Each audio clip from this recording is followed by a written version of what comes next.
Okay, hallelujah. बोलो प्रभु यीशु मसीह की। आइए, मैं चाहता हूं आप सब सामने देखें। अब बाइबल के अंदर ऐसी बहुत सारी चीजें हैं जो हैं डिफरेंट पर दिखती डिफरेंट हैं। इसे हम चिन्हों की भाषा कहते हैं, द लैंग्वेज ऑफ साइंस। यीशु मसीह बहुत बार लोगों से चिन्हों की भाषा में बात करते थे। एक जगह पे उसने कहा, नबी योना के सिवा तुम्हें और कोई चिन्ह नहीं दिया जाएगा। जैसे योना 3 दिन 3 रात मच्छ के पेट में रहा, वैसे ही मनुष्य का पुत्र 3 दिन 3 रात जमीन के अंदर होगा। साइन लिखा है, साइन, चिन्ह। काना नगर में प्रभु यीशु मसीह के बारे में ऐसा लिखा गया है कि उसने काना में अपना पहला चिन्ह दिखाया। चमत्कार नहीं लिखा है उधर, साइन।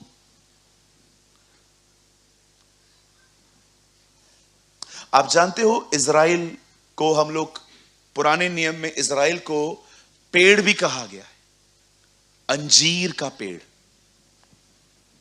आपने देखा कैसे प्रभु यीशु मसीह ने अंजीर के पेड़ को सुखा दिया था। परमेश्वर उनको दिखा रहा था, अब मैं तुमसे दूर जा रहा हूं, अब मैं किसी और के पास जा रहा हूं। इसीलिए उसने उस पेड़ को सुखा दिया। यीशु मसीह को एक साइन मिली है, मेमना, लैम्ब। पवित्र आत्मा को एक साइन मिला है, आग। बहुत सारी चीजें ऐसी हैं बाइबल में, वो साइंस हैं। साइंस वो नहीं है, विज्ञान की बात नहीं कर रहा हूं। साइन, चिन्ह, सिंबल, राइट, सिंबॉलिकल लैंग्वेज। अगर आप सिंबॉलिकल लैंग्वेजेस समझ गए ना, आपको बहुत सारे स्क्रिप्चर्स बहुत इजीली समझ में आ जाएंगे। अच्छा, यीशु ये कह रहा था। आपको पता है पाखंडपन को पर प्रभु यीशु मसीह लेविन बोलते थे। लेविन, खमीर। ओ, मैं तुमसे कहता हूं, फरीसियों के खमीर से सावधान रहो।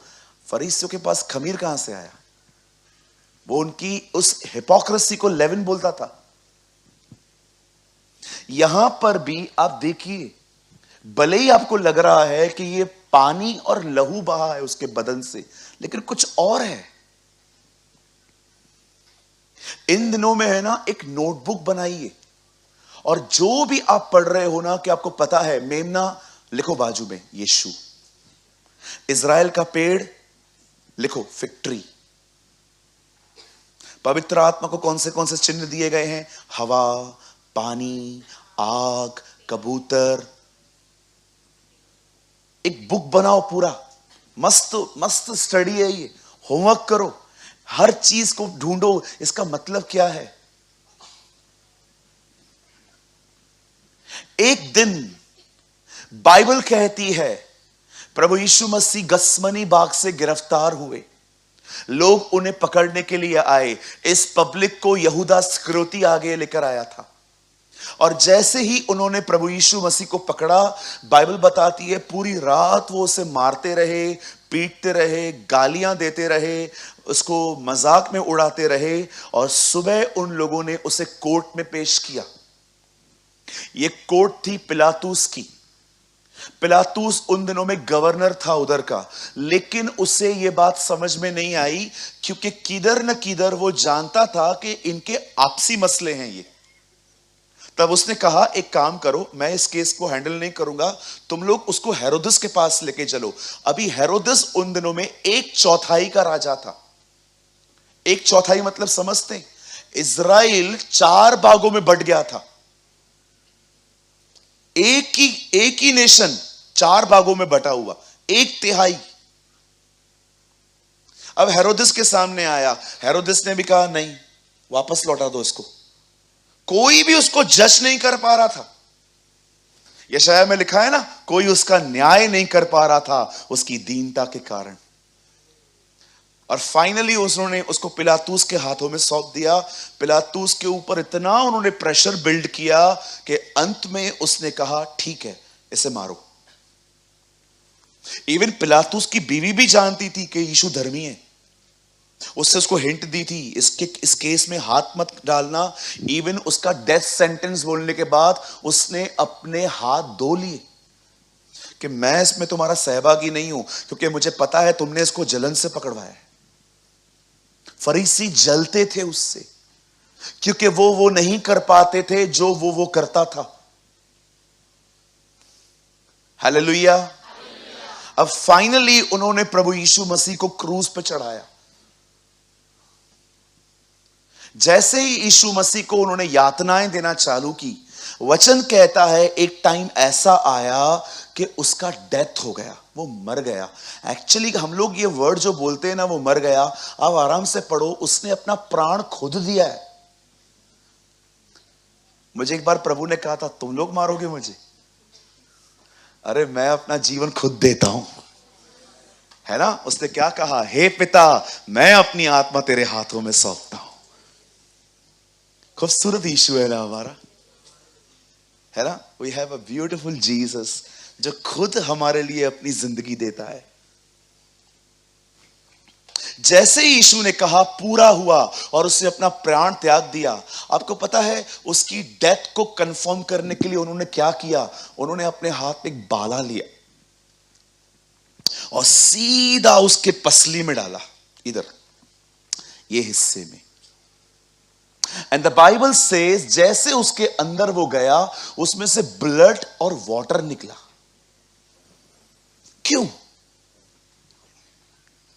क्यों उसके अंदर से खून और पानी की धारा बही।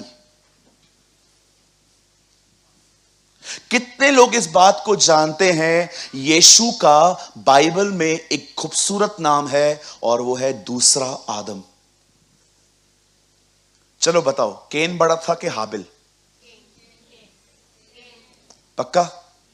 कितने लोग कह रहे हैं केन, कितने लोग कह रहे हैं हाबिल? केन बड़ा था, तो देखा जाए तो केन को दूसरा आदम बोलना चाहिए ना, वो सेकंड सन है ना इस दुनिया का।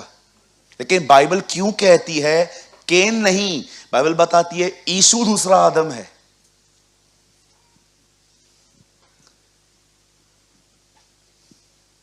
जब पहला आदम उसे बनाया गया तो परमेश्वर ने क्या किया, उसके सामने वो सारे जानवरों को लेके आया। आप जितने भी जानवरों को देख रहे हो ना, सबका नाम उसने रखा था। हाथी का नाम उसने रखा था हाथी, कुत्ते का नाम उसने कुत्ता रखा। ओके, मुझे पता है आप में से कुछ लोग बहुत ज्यादा प्रेमी हैं कुत्तों के, आपको ये वर्ड भी पसंद नहीं है। मैं बताता हूं ना, एक दिन मैं गार्डन में गया था, एक आंटी अपने कुत्ते को घुमा रही थी, तो मैंने उनको बोला आंटी कुत्ता तो बहुत मस्त है। Hey, don't call him dog, he is my son, ये मेरा बेटा है। उसका बेटा बाजू में बैठा था, मैंने कहा तेरा तो इज्जत ही नहीं है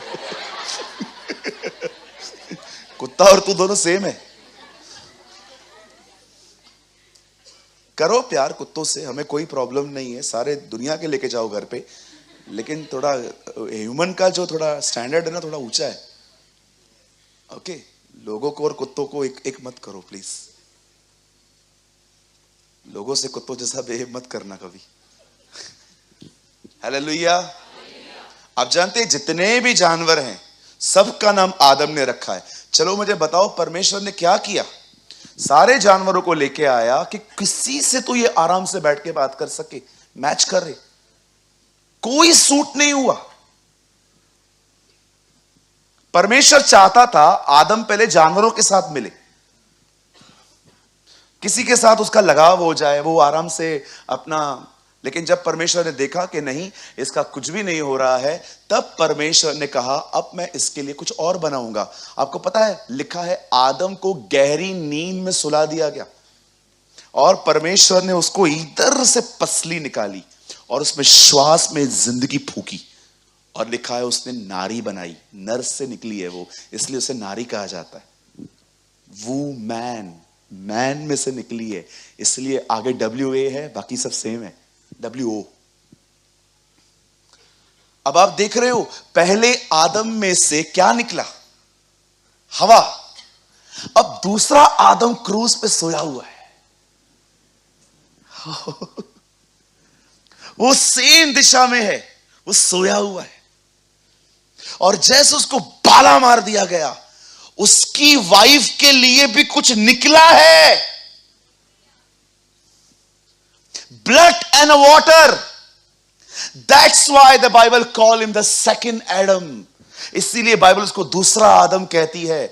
आपने देखा, उस आदम को सुला के उसके अंदर से निकाला गया, और यीशु का बाला भी उसको मरने के बाद मारा है।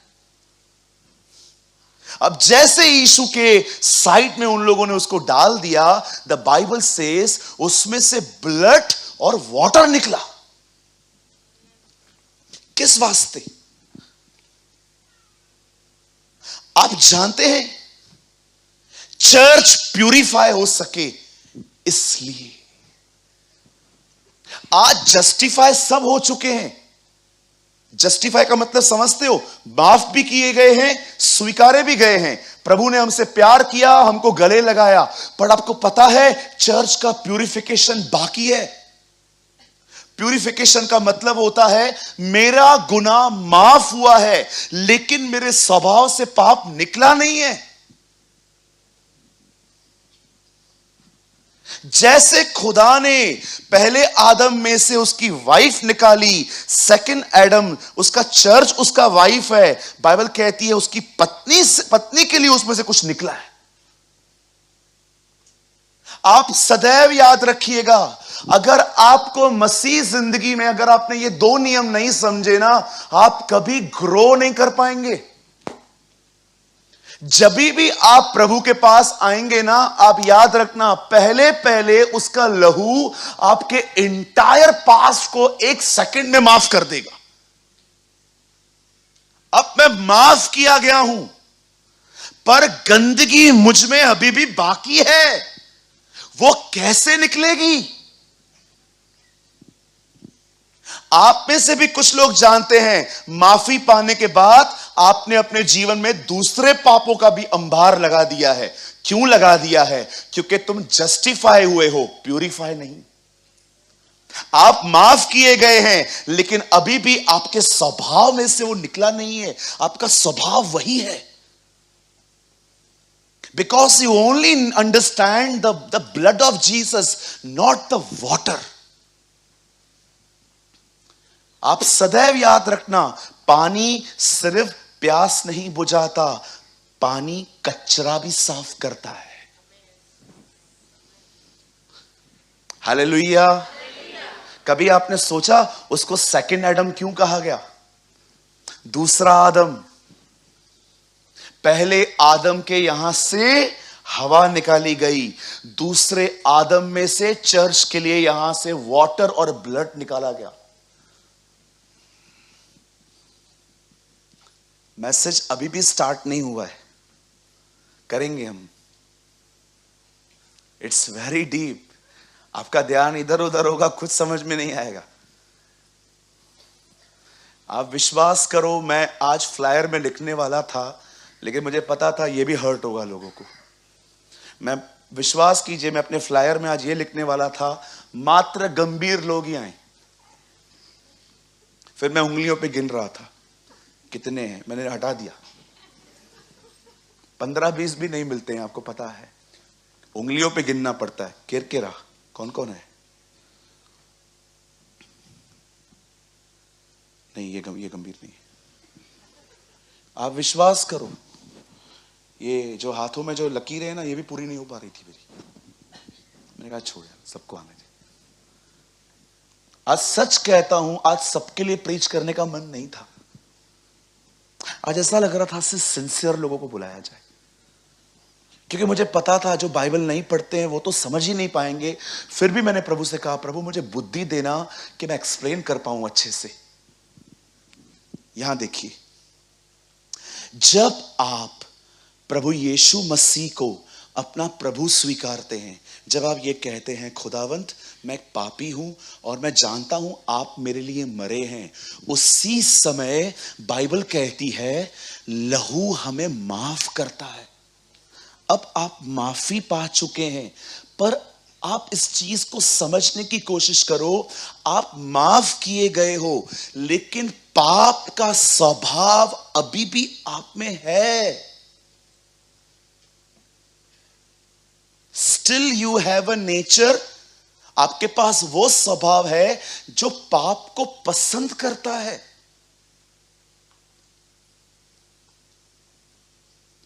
उसके लिए यीशु ने पानी दिखाया। क्या है पानी? पानी दो चीजों में दिखता है। यूहन्ना 4 अध्याय में यीशु मसीह ने सामरी स्त्री से बात की और कहा, जो जल मैं तुझे दूंगा वो पी के तू प्यासी ना होगी। यीशु ने एक जगह पे कहा, जो कोई प्यासा है मेरे पास आए और पिए।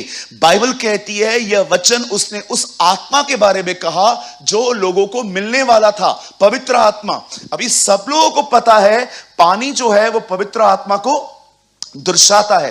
अब मैं आपको एक वचन दिखाता हूं। यहां पर देखो, यहां पर क्या लिखा है। आप मत खोलो, मैं आपको बाद में बताता हूं। यहां लगाइए इफिसियों की किताब 5वां अध्याय 25वां वचन। यहां देखिए, आपने समझा पानी? हालेलुया। अब देखो यहां पर क्या लिखा है। हे पत्नियों अपनी अपनी पत्नी से प्रेम रखो, जैसा मसीह ने कलीसिया से प्रेम करके उसको दे दिया। 26 लगाओ भैया। अब देखो यहां पर वर्ड आया है कलीसिया कि उसको वचन के द्वारा जल के स्नान से पवित्र बनाए।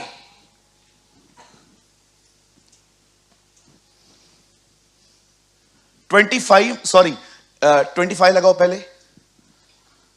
देखो वो एग्जाम्पल क्या देता है, बोलो कलीसिया। आप कौन है? कलीसिया दीवार नहीं है। ये दीवार इधर ही रहेगी, उठाए जाने के बाद भी ये सब इधर ही रहेगा। हम उठा लिए जाएंगे। कलीसिया का मतलब, वो कुछ लोगों को लगता है चर्च का मतलब वो प्लेस जिधर वो घंटा बजता है, टोंग, उधर जाएंगे। मेरे को चर्च वही लगता था। अमर अकबर एंथनी पिक्चर देखी थी ना मैंने, मुझे लगता था चर्च का मतलब होता है वो प्लेस जहां पर वो घंटा बजता है, टोंग, वो सफेद कपड़े पहन के आएंगे। मुझे लगता था चर्च वही होता है। मुझे बाद में बाइबल से पता चला चर्च वो नहीं है, चर्च उसके लोग हैं। आपको पता है आपके बाजू में चर्च बैठा है।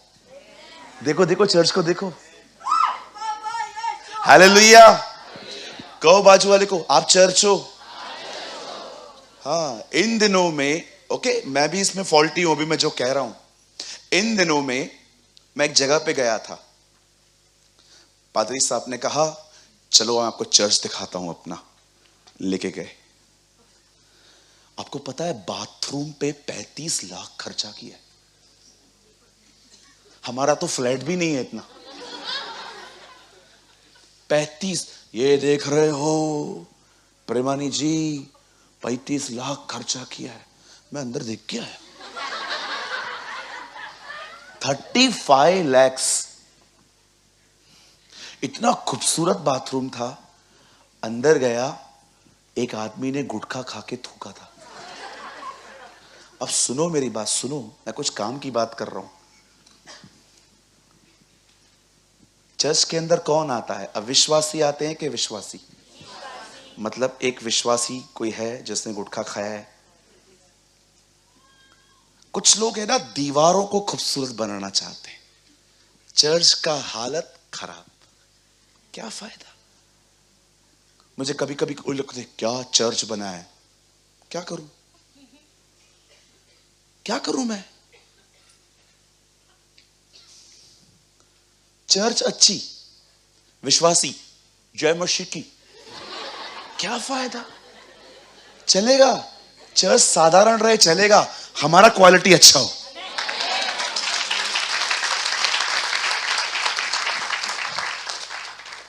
चर्च के अंदर गुटखा, गंदा, गोवा खाते ना, गोवा गुटखा, गोवा शिमला विमला पता नहीं क्या क्या खाते रहते लोग। पास्टर जी भी थोड़ा सा निराश हो गए। मैंने कहा पास्टर वो 35 लाख वाले बाथरूम में कोई थूक के गया है। मैंने भी बोल दिया। बोलते हाँ कुछ लोग होते हैं। क्या फायदा? इन दिनों में है ना, लोगों में एक गंदी आत्मा घुसी है। विश्वासी कैसे भी हो, कलीसिया आलीशान होना चाहिए, ताकि सबके सामने घमंड कर सकूं कि मैंने एम्पायर खड़ा किया है। आपको मैं एक बात बताऊं, हैरान हो जाओगे सुन के। प्रभु यीशु की कोई कलीसिया ही नहीं थी। He was a traveller preacher. कभी कभी बेथेस्दा, तो कभी खुराजीन, तो कभी यरूशलेम, तो कभी बेथेस्दा, कभी किधर रहता था। आप उसको बोलते ना, प्रभु आपका चर्च किधर लगता है? बोलो ना, मैं आएगा। चर्च नहीं लगता है बेटा, तुम लोग ही चर्च है। तुम लोग जिधर खड़े रहते हो मैं उधर आता हूं। इसीलिए मैंने आपको कहा, आपके बाजू में चर्च बैठी है। चर्च पता है किधर है? छाती पे हाथ रखो, आपके अंदर चर्च है, आपके अंदर कलीसिया है। तो ये बड़ा बड़ा जो आलीशान है ना, इसको देख के इतना खुश मत हुआ करो। ये भी देखो उधर जो लोग हैं क्या कर रहे हैं। मैं नहीं कहता हूं कि मैंने कोई बहुत अच्छी कलीसिया बिल्ड की है, नहीं नहीं, इस बारे में तो मैं भी बहुत पीछे हूं। मेरे लोग भी कुछ कम नहीं है। हाँ, ऑनेस्टली मैं जानता हूं बहुतों को इधर, मैं जानता हूं they are good listeners but not doers. अच्छा सुनते हैं वो लोग, आज्ञा पालन नहीं है उनके लाइफ में, हमेशा डिसोबीडियंस की स्पिरिट में चलते हैं। I know some of you, मैं किसी को बोलता नहीं हूं लेकिन मैं ताड़ लेता हूं।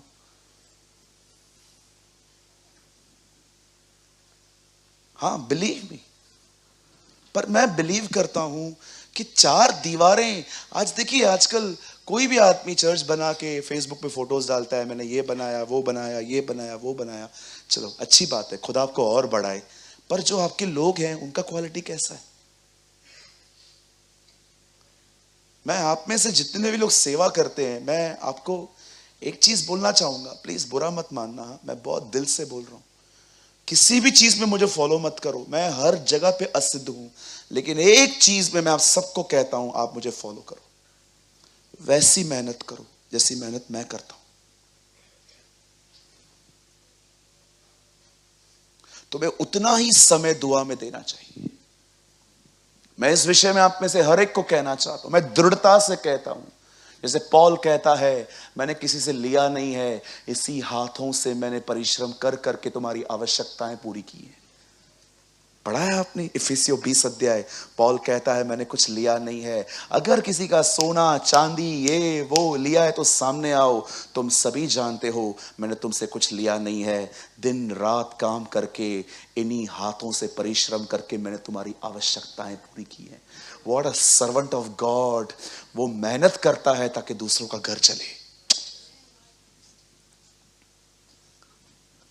एक परमेश्वर का जन जो इधर खड़ा रहता है, मैं ऊपर वालों की बात कर रहा हूं जो स्टेज पे खड़े रहते हैं, आपको पता है आपको कितना बड़ा जिम्मेदारी मिला है? जिस दिन आपका पैर इधर आया था ना भाई, उस दिन आप अपने लिए खत्म हो गए। आपको क्या कहता है पौल? मैं प्रभु यीशु मसीह का दास, इंग्लिश में पढ़ो, लिखा है बॉन्ड सर्वेंट। बॉन्ड सर्वेंट का मतलब समझते हैं? मेरा जन्म ही दास होने के लिए हुआ। पता है दास को एक और वर्ड में क्या बोलते हैं? गुलाम। नौकर को सैलरी मिलती है, गुलाम को नहीं मिलती है। सर्वेंट को सैलरी मिलता है, गुलाम को नहीं मिलता है। उसको जो मिलता है उसमें से चलना पड़ता है उसको। ब्रदर, ये दिखावटीपन में मत जाइए। मैं आपको सच कहता हूं, वर्शिप का पहला नियम बताऊं मैं आपको, आप हैरान हो जाओगे। मैं कभी वो गीत स्टेज पे नहीं गाता जो मैंने गीत प्रभु के साथ कमरे में नहीं गाया। नेवर। मैं चर्च में गया हुआ था, 6 घंटे से गिटार प्रैक्टिस चल रही थी उधर, मेरा कमरा ऊपर था, मैं नीचे देखने के लिए आया कर क्या रहे हैं। 6 घंटे से गिटार प्रैक्टिस चल रही है। मैं खिलाफ नहीं हूं, करो, लेकिन अच्छा होगा 3 घंटा गिटार प्रैक्टिस करके 3 घंटा दुआ भी करो। खाली परफॉर्म नहीं करना है। ओ बाइबल बताती है खुदा तुम में से बहना चाहिए। जिस दिन आप एक सेवक बनेंगे उस दिन अपने माथे पे ना एक चीज लिख देना, मेरी उन्नति ही मेरे साथ मिलने वालों की उन्नति है। क्यों मेहनत करता हूं मैं? क्योंकि मुझे पता है मैं सिर्फ शनिवार और रविवार को जिस दिन चर्च है उसी दिन मेरे पास नहीं होना चाहिए। मैं आज एक व्यक्ति को कह रहा था, जिस दिन मीटिंग नहीं है उस दिन सामरी स्त्री से मिलने जाओ। ये मत सोचो कि जिस दिन तुम्हारा मीटिंग है उस दिन तुमको मेहनत करना है। तुम्हें इतना तैयार होना है कि एक व्यक्ति भी तुमसे मिलने के लिए आए तुम्हारे पास वही हो। Do this. क्या लगता है आपको? जिस दिन आपका मीटिंग है आपको उसी दिन तैयार होना है। ओ आज मेरा प्रचार है, आज मेरी आराधना है, आज ये है, आज वो है, आज आग लगानी है। चुप बुझा हुआ व्यक्ति। नहीं सर, आपको उस दिन ज्यादा तैयार रहना है जिस दिन मीटिंग नहीं है, क्योंकि उसी दिन तुमको सामरी स्त्री मिलेगी। तुम्हारे पास वही होना चाहिए जिस दिन मीटिंग नहीं है। इसलिए पौल कहता है समय असमय तैयार रहे।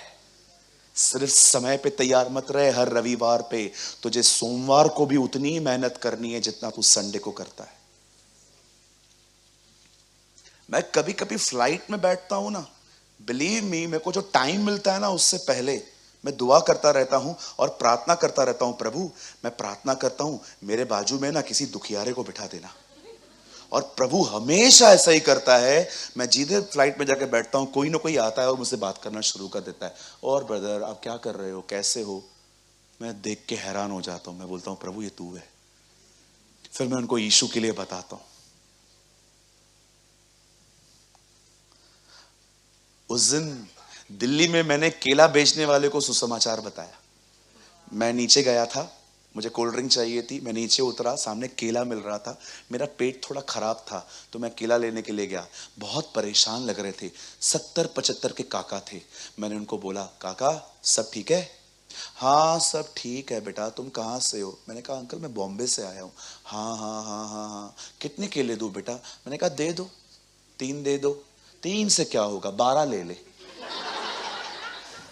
मैंने कहा ठीक है दे दो, 12 दे दो। मुझे खाने 2 ही थे, 10 मैंने फिर किसी और को दे दिए। मैंने ले लिए। मैंने कहा काका मैं बॉम्बे से हूं, मैं प्रभु यीशु मसीह के पीछे चलता हूं, शाम को आओ मीटिंग। किधर? ये इधर अल्फा गार्डन में। अच्छा उधर क्या होता है? आजा। ओहो, मैंने सब उनको 10 मिनट बताया। आप विश्वास करो, उन्होंने हाथ गाड़ी पे मुझे कहा, उन्होंने कहा मेरा लड़का है बहुत ड्रग्स लेता है, आप प्रार्थना करो उसके लिए। मैंने कहा काका आप शाम को आओ, शाम को बड़ा पास्टर आएगा।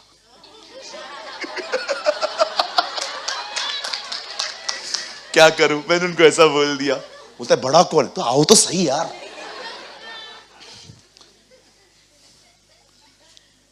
मैं शाम को प्रीच कर रहा था, राइट साइड में वो बैठे हुए थे।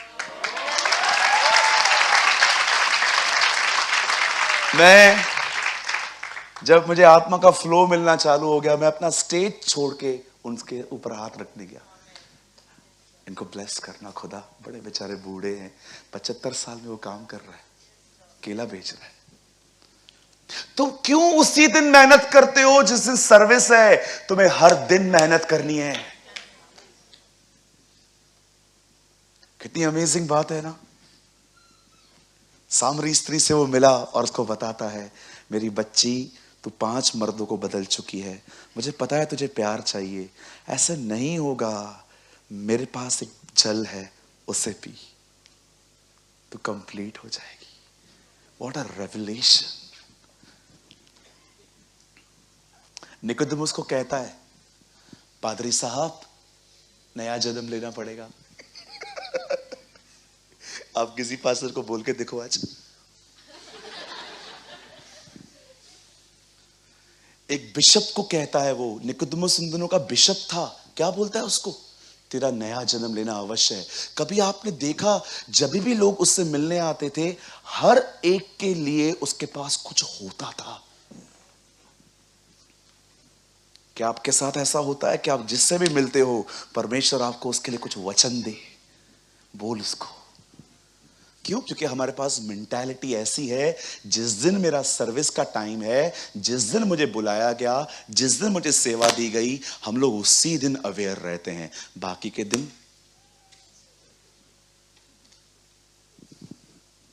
हालेलुया। कुछ समझा? यहां पर पौल कहता है, कलीसिया से प्रेम करके उसने अपने आप को दे दिया। भैया 26 में लगाओ अभी। अब देखो उसके बाद वो क्या बोलता है कि उसको वचन के द्वारा जल के स्नान से शुद्ध करके पवित्र बनाए। पौल कहता है यीशु ने अपनी कलीसिया से ऐसा प्रेम किया कि उसने अपने आप को दे दिया ताकि वो उसको शुद्ध बनाए। शुद्ध कैसे बनाए? वचन के द्वारा जल के स्नान से। आप सोचो, पानी को वचन कहा जा रहा है। आप में से जितने लोग यहां बैठे हैं, जिस दिन आप खुदा के पास आए थे, आपके सबके पाप माफ हो गए। अब सवाल यह है, आप धर्मी ठहरे हैं, आप माफ किए गए हैं, प्रभु ने आपको स्वीकारा है, लेकिन सवाल यह है, क्या इन दिनों में वो आपके हृदय को हर दिन पवित्र कर रहा है? अगर वो नहीं कर रहा तो पता है क्यों नहीं कर रहा? क्योंकि तुम पानी के पास नहीं आए हो।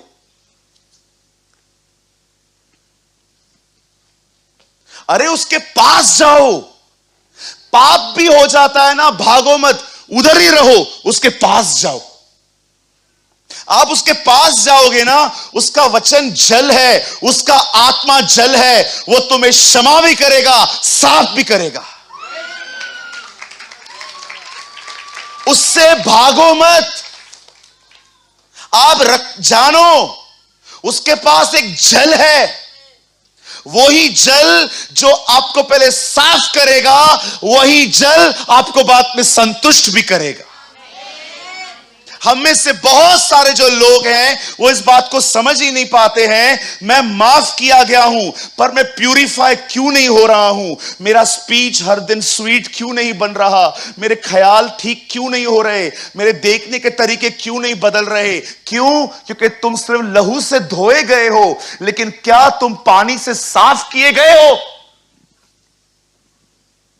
पौल यहां पर कहता है उसका वचन जल है, उसका वचन हथौड़ा है, उसका वचन तलवार है, उसका वचन आग है। पर क्या आप भूल गए हो, उसका वचन एक पानी भी है, उसका आत्मा पानी है। उसके पास जाओ। जक्कई को उसने कहा नीचे उतर, जक्कई उसके साथ साथ गया। अरे क्या हुआ कि जक्कई ने कहा जिसका 1 रुपया लिया है उसका 4 रुपया लौटाऊंगा मैं। 3 गुना अधिक, पर 4 रुपया हुआ ना। जिसका 1 रुपया लिया है उसका 4 रुपया दे दूंगा मैं। अरे भैया तू बदल कैसे गया? चीटर था एक नंबर का वो। लोग उसको पसंद नहीं करते थे। आप उधर हेट देखो उसके प्रति। जब यीशु उसके घर पे जा रहा है, सब लोग कह रहे थे देखो वो पापी के घर पे जा रहा है। इतना नाम स्पॉइल था उसका। पर जब वो उसके पास गया, सोचो यीशु ठहर रहा था और वो पेड़ से नीचे उतर रहा था। चल, मुझे लगता है वो सिर्फ उसको ही देखता रहेगा। जैसे वो यीशु के साथ वहां पर रहा, बाइबल नहीं कहती है क्या प्रीच किया उसके घर में प्रभु ने। बस वो उससे मिला और सबको कहता है, किस किस को लूटा है सामने हो। जिसका 1 रुपया उसको 4 रुपया, जल्दी आ गया हो। जैसे उसने ये कहा जिन जिन को मैंने लूटा है मैं सबको वापस करूंगा, उसी समय प्रभु ने कहा आज इस घर में उद्धार आया है। आप सोचो किस बात का उद्धार? पैसों का प्रेम अगर आपको चाहिए आपके अंदर से निकले, learn to give. Learn to give. आप चाहते हो मेरे अंदर जो पैसे एम्बैरेस करने की जो इच्छाएं हैं, मैं और तुम्हें परमेश्वर ने इतना दिया है कि फिर से कोविड लग जाए, अगर फिर से लॉकडाउन हो, 3 साल तुम खा सकते हो, फिर भी एम्बैरेस करना है। आपको पता है लालच से कैसे बाहर आया जाता है? Learn to give. जिस दिन उसने ये कहा ना, जिन जिनको लूटा है मैं सबको वापस कर रहा हूं, प्रभु जान गया ये उद्धार है। पता भी नहीं चला, पानी ने सफाई कर दी। उस बहन को देखो जिसको पता था अगर मैं उसके वस्त्र को छू लूंगी मैं चंगी हो जाऊंगी। जकई उसके करीब गया, बाइबल कहती है उसके अंदर से पैसों का प्रेम निकल गया। वो लेडी उसके करीब जाती है, सिर्फ उसके वस्त्र को छू के आती है, वो चंगी हो जाती है, वो आजाद हो गया, ये चंगी हो गई। आप एक भी व्यक्ति को मुझे बताओ जो प्रभु के करीब गया वो बदला नहीं। अरे उसके पास जाओ। जब आप बाइबल को पढ़ते हो ना, डोंट बिलीव कि आप सिर्फ एक बुक पढ़ रहे हो, आप पानी के करीब आए हो। उसका वचन शुद्ध करता है ब्रदर। यस, कहां लिखा है? पढ़ो यूहन्ना 13 अध्याय, तुम उस वचन के कारण शुद्ध हो जो मैंने तुमसे कहा। वर्ड आपके हृदय को प्यूरिफाई करता है। आपके पूरे बाप दादाओं का गंदा स्वभाव जो आपके अंदर पड़ा हुआ है ना, वो उसको निकालता है। चलो मैं आपको एक वचन बताता हूं, ठीक है? मैं आपके बाप दादाओं की निंदा नहीं कर रहा हूं, ये मत समझना बड़ों के लिए उल्टा सीधा बोल रहा हूं मैं। बदर एक वचन तो लगाइए, पहला पतरस, जल्दी लगाइए। देखो क्या लेकर आए हैं हम लोग दुनिया में। पहला पतरस उसका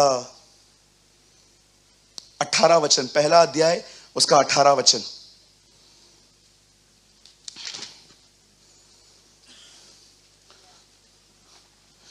क्योंकि तुम जानते हो कि तुम्हारा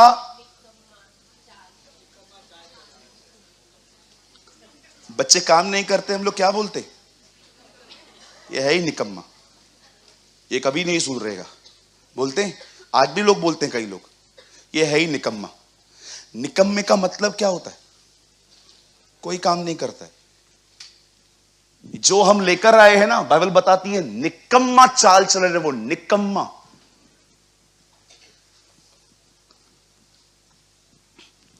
कुछ लोग बहुत चालाक होते हैं, बोलो चालाक। कुछ लोग बहुत चतुर होते हैं। पता है किधर से मिला तुमको? क्योंकि तुम्हारे पिताजी भी ऐसे ही थे।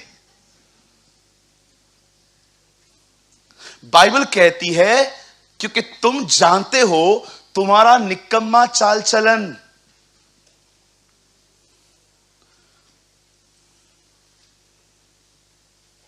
कभी देखा था कुछ लोग खड़े खड़े थक जाते थे तो ऐसे खड़े होते थे, ऐसे टांग को पावर देते थे, खड़ी रहे। कभी कभी देखो उनके बच्चे भी ऐसे ही खड़े रहते। बाप हमेशा उल्टा सोता था, पीठ पीछे थी, पेट नीचे था। देखो बच्चा भी वैसे सोता है क्योंकि डीएनए है। हाँ आप देखो बहुत लोग सीधे नहीं सो पाते, उल्टा सोते, पेट नीचे रहता है, पीठ पीछे रहती है, जबकि सोया ऐसे जाता है। आप उसको बोलो सीधे सो, नहीं सो पाएगा वो, क्योंकि उसके स्वभाव में है वो। आप सूअर को कितना भी नहलाओ, देखा है आपने? चलो हम लोग काम करते हैं, अगले शनिवार पंकज और मैं एक काला सूअर इधर लेके आएंगे। ओ मस्त, जिसके बाल खड़े रहते, देखा होगा ना, लड़कों ने ऐसा स्टाइल भी रखा था, सूअर स्टाइल, बाल बाल ऊपर। वो खड़े भी नहीं होते थे, जेल लगा के करते थे ये लोग। हम लोग है ना सूअर लेके आते हैं ब्रदर, वो कैंप फायर में ना बहुत घूमते। हाँ हमारे यहाँ पर एक प्लेस है कैंप फायर, मैंने उधर बहुत देखे, पूरा परिवार घूमता है, एक बड़ा बाकी सब छोटे छोटे। हम लोग है ना पकड़ के लाएंगे, मैं आपके सामने स्टेज पे उसको नहलाऊंगा। उसको डव साबुन से नहलाऊंगा, उसके बाद पर्ल्स लगाऊंगा, उसके बाद फेयर एंड लवली लगाऊंगा, उसके बाद सब लगाऊंगा और बाद में उसको बोलूंगा मेरा लाल कितना मस्त लग रहा है तू। आप विश्वास करो जैसे हम उसको छोड़ेंगे ना, वापस जाके कीचड़ में सेट होगा।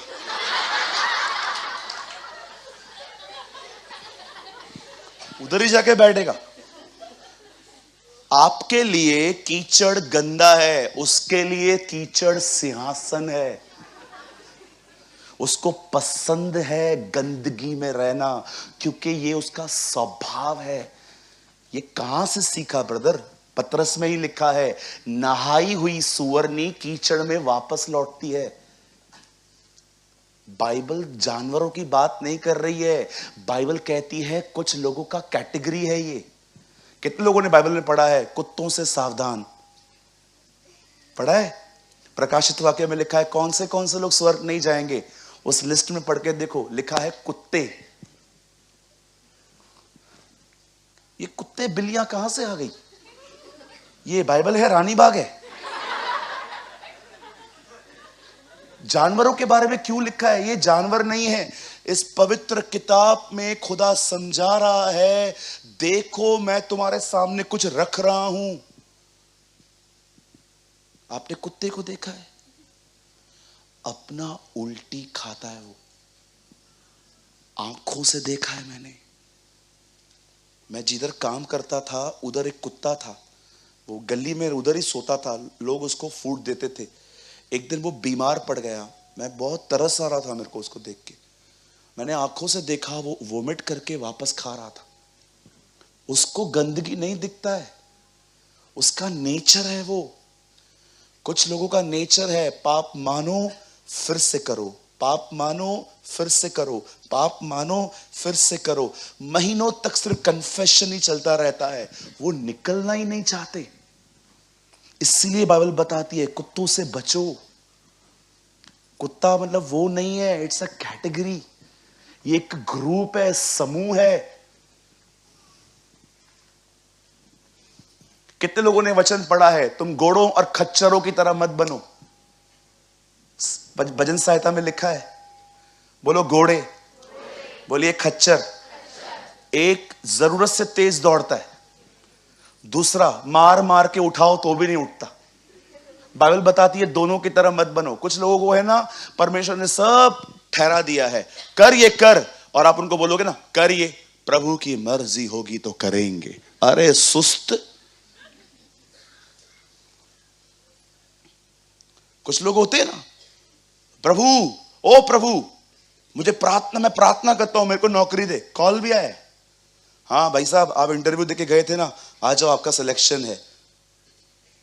खच्चरों की तरह बैठे रहेंगे। नहीं मेरे को लगता है इधर से कॉल नहीं आएगा, इससे बड़ी कंपनी से आएगा। अरे स्टार्ट तो कर। और कुछ हैं घोड़े, प्रभु ने बोला ही नहीं है फिर भी दौड़ते रहते हैं, करते रहेंगे करते रहेंगे। जब बाइबल जानवरों की बात करती है ना, तो वो जानवरों की बात नहीं करती है, वो ग्रुप्स हैं।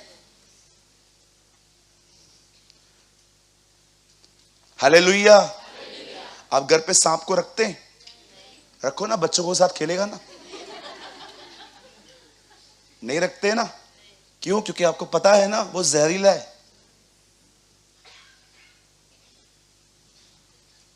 क्यों लिखा है तुम सांपों को उठा लोगे? पढ़ा है आपने? जाओ उठाओ। तुम जहर पी लोगे, सांपों को उठा लोगे, तुम बिच्छुओं को रौंदोगे।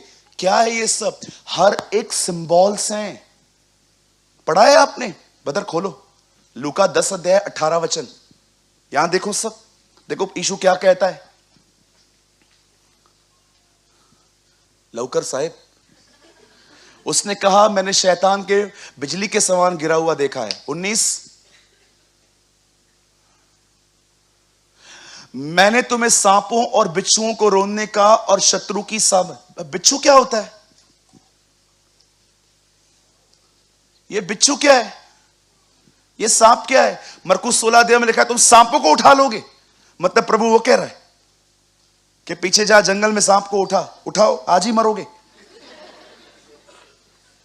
कोई तुम्हें जहर भी दे दे पी लोगे, इसका मतलब ये नहीं है कि आप प्रभु को बोलो प्रभु ये देख जहर, आज ही मरोगे। प्रभु को परखो मत। बाइबल बताती है खुदावन अपने खुदा की आजमाइश न कर। अगर कोई आपको दुश्मनी में दे देता है और आपको पता नहीं है, पी लो, कुछ नहीं होगा। जो हमारे अंदर रहता है वो जहर से बड़ा है। हमारे हर एक वीडियोस का यह पर्पस होता है कि आप हर एक वीडियो से कुछ ना कुछ सीखें। और आपने इस चैनल पे आपने सूरज पिरवानी सर की वीडियोस को देखा, जिनका एक ऑफिशियल चैनल है जीसस इज लाइफ, आपने कभी न कभी जरूर देखा होगा। उनके चैनल पर जो परमेश्वर के प्रति जो परमेश्वर के वचन होते हैं वे बताए जाते हैं, बहुत ही गहराई के साथ बताए जाते हैं। और उनका हर वचन 1 से 1.5 घंटे का होता है। तो मैं भी उनकी वीडियोस को वॉच करता हूँ, देखता हूँ और उनकी वीडियोस से मैं सीखता हूँ। और जब मैं उनकी वीडियोस को देखता हूँ तो मुझे बहुत इंपॉर्टेंट मैसेजेस भी देखने को मिलते हैं, जो कि उन प्रीचेस के बीच में या फिर कहीं बीच में देखने को मिल जाते हैं। तो मैंने सोचा कि उनके वीडियोस से जो इम्पोर्टेंट मैसेजेस हैं मैं आपके साथ शेयर करूं, जो कि 20 मिनट 30 मिनट के होंगे। मैं उनकी 1.5 घंटे 1 घंटे की वीडियोस में से 20 से 30 मिनट की जो इम्पोर्टेंट मैसेज वाली सीरीज है मैं आपके साथ शेयर करता हूं। तो आई होप आपको ये सीरीज अच्छे लगते होंगे, आप इनसे कुछ ना कुछ सीखते होंगे। मैं नहीं कहता कि सूरज पिरवानी सर के 1.5 घंटे की वीडियोस में केवल 20 से 30 मिनट ही इंपॉर्टेंट मैसेज होता है। मैं केवल इतना कहना चाहता हूं कि उनका हर एक वर्ड जो परमेश्वर की ओर से होता है बहुत इंपॉर्टेंट है और हमारे जीवन में रोल प्ले करता है। लेकिन हम उन बहुत ही सारे के सारे पॉइंट्स इंपॉर्टेंट है, बट उनसे भी ज्यादा इंपॉर्टेंट जो पॉइंट होता है मैं आपके साथ शेयर करता हूं और आप इस चैनल पे उन वीडियोस को देखते हो। आप चाहो तो मेरे चैनल पे जाकर इस चैनल पे जाकर काफी सारे वीडियोस देख सकते हो, जो कि सूरज पिरवानी सर के मैसेजेस हैं, जो परमपिता परमेश्वर के वचन हैं, आपको वहां पर देखने को मिल जाएंगे और बहुत ही गहराई के साथ सूरज पिरवानी सर ने आपके साथ शेयर किया है। मेरी आशा है कि आप ये वीडियोस देखकर ब्लेस होते होंगे, क्योंकि इन वीडियोस पर इस चैनल पर काफी कुछ कमेंट्स आते हैं जिसमें कुछ लोग कहते हैं, ज्यादा नहीं कहते, बस 1-2 लोग का मैसेज मुझे ऐसा देखने को मिला, वो ऐसा कमेंट करते हैं कि दूसरे के मैसेजेस को कॉपी क्यों करते हो और अपने चैनल पे अपलोड करके उससे अपना बनाते हो, अपना कहते हो। तो मेरा उनको केवल यही रिप्लाई है, क्योंकि परमपिता परमेश्वर का वचन सभी के लिए है और हमारा काम है परमपिता परमेश्वर के वचनों का प्रसार करना और लोगों तक पहुंचाना, चाहे वो किसी के भी द्वारा कहे गए हो, चाहे वो किसी के द्वारा प्रचार किए गए हो। लेकिन हमें केवल इतना करना है कि हमें उन वचनों को, परमपिता परमेश्वर के जो वचन है उन्हें लोगों तक पहुंचाना। हमारा केवल यही उद्देश्य है कि परमपिता परमेश्वर का वचनों का किसी न किसी तरीके से प्रचार होना चाहिए। वो चाहे हम खुद प्रचार करें या फिर कोई भी प्रचार करे, अगर हम उन प्रचार को लोगों तक पहुंचा रहे हैं तो इसमें कोई भी गलत बात नहीं है, इसमें कोई भी बुरी बात नहीं है। हमारा काम है केवल परमपिता परमेश्वर के वचनों का प्रसार करना, उन परमपिता परमेश्वर का कार्य करना, और इसके अतिरिक्त हमें कुछ नहीं सोचना। और जितने लोग ऐसा सोचते हैं, मेरे हिसाब से, मेरे अनुभव के हिसाब से, मैं जैसा मैंने समझा है उसके हिसाब से ये वचन देखने नहीं आते और ये वचन देखकर भी इन्हें कोई फायदा नहीं होने वाला, क्योंकि उन्हें इन बातों में दिलचस्पी है कि कौन किसका क्या कॉपी कर रहा है, कौन कैसे काम कर रहा है, कौन वचन बता रहा है, कौन वचन नहीं बता रहा है। केवल उन्हें इन्हीं बातों से मतलब है। उन्हें इस बात से मतलब नहीं है कि वचन उन तक पहुंचा, उनको इस बात से मतलब है कि वचन किसके द्वारा पहुंचा। वचन से उनको मतलब नहीं है कि वचन हमारे पास आया, वचन क्या है क्या नहीं है, क्या सिखाता है, उनसे उसको कोई मतलब नहीं है। लेकिन उनको इस बात से पूरा मतलब है कि वचन किसके द्वारा आया है, कौन कर रहा है, कैसे आया है, उनको इससे मतलब है। क्या आया है, वचन में क्या आया, उनसे उनको मतलब ही नहीं है। तो ऐसे लोगों को मैं केवल यही रिप्लाई देना चाहूंगा कि वो इन बातों पर ध्यान ना दें।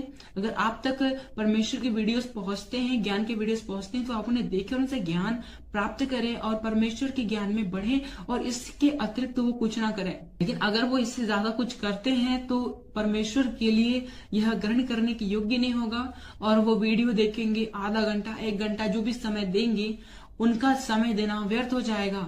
वचन कहता है कि हम जो करें पूरे मन से करें। फरीसियों को यीशु मसीह ने सीधे सीधे कह दिया कि ये लोग तो केवल फालतू के टाइम वेस्ट करते हैं, परमपिता परमेश्वर की आराधना उपासना करते हैं जो कि व्यर्थ है। मजाक करते हैं लोग, इन लोग की आराधना प्रार्थना मैं स्वीकार नहीं करूंगा, क्योंकि इनके मन मुझसे दूर हैं। ये आते तो मेरे पास हैं, लेकिन इनका मन, इनकी सोच, इनका जो हृदय है वो मुझसे दूर है। और परमपिता परमेश्वर ने कहा मन से लीन बनो, मन के शुद्ध बनो, मन मन मन, हर जगह परमपिता परमेश्वर ने मन को प्राथमिकता दी है। और जब यीशु मसीह ने कह दिया कि फरीसियों के मन उनसे दूर है, तो वो कैसे परमेश्वर के पास हो सकते हैं, कैसे वो यीशु मसीह के नजदीक हो सकते हैं। इसलिए अगर हमें परमपिता परमेश्वर की उपस्थिति में चलना है, परमपिता परमेश्वर के कार्य को करना है, तो हमें इन बातों पर ध्यान नहीं देना, कौन क्या कर रहा है, कैसे कर रहा है, क्या कर रहा है, इस बात पे ध्यान नहीं देना। हमें इस बात पे ध्यान देना है कि वचन क्या है, वचन क्यों है, वचन कैसे है, मेरे जीवन में वचन कैसे लागू होगा। अगर ये वचन मेरे पास पहुंचा है तो मैं इन वचनों पर कैसे चल सकता हूं, और अगर मैं नहीं चल सकता तो क्यों नहीं चल सकता। फिर जाकर इन सभी रीजंस को दूर करो, और जब रीजंस दूर हो जाएंगे तो फिर आप परमपिता परमेश्वर के वचन में ऑटोमेटिकली ही ग्रोथ करोगे, ऑटोमेटिकली ही बढ़ते जाओगे, और इसमें कोई भी गलत बात नहीं है। सो आई होप आपने इस वीडियो के शेयर किए जाने के पर्पस को आपने समझा होगा। तो आज की वीडियो को हम यहीं तक रखते हैं, मिलते हैं नेक्स्ट वीडियो में। आप सभी को जय मसीह की, प्रेज़ द लॉर्ड।